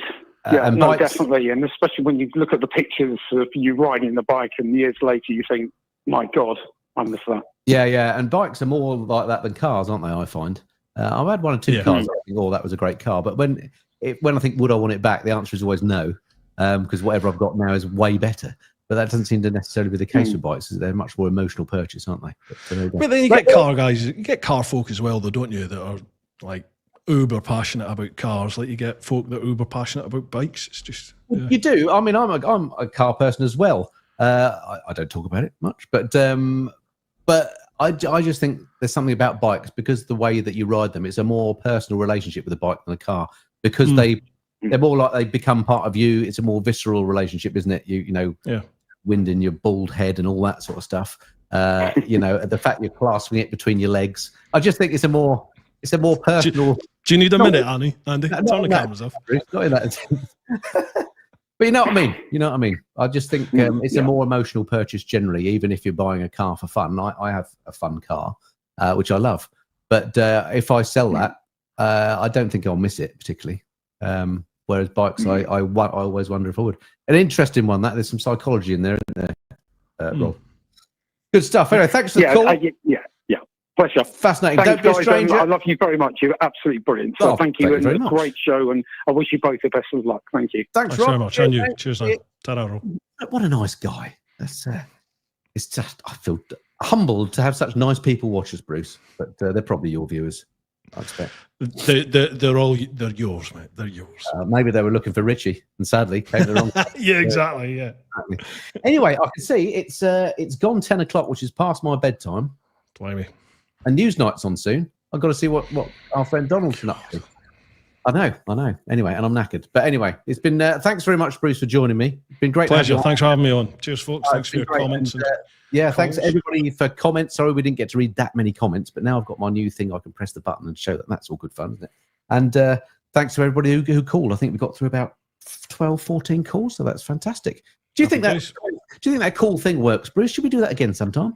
Yeah, I think so, mate. Yeah, I think so. It's a bit of engagement for people. I think it's a little bit different to what other people do. We can all go on bike launches, can't we, and do that if we want to. Let's do something a bit different. Let's have a phone in Noel Edmonds style. I think that works. Anyway, thanks everybody. We'll have a gunge tank soon. Now, there's a thought. Who would we have on that episode? I think maybe one. Anyway, it's time to go now. It's time to go. Yeah, exactly. I'm glad I've not had a beer. See you soon. Bye. Cheers, folks. Ta-da.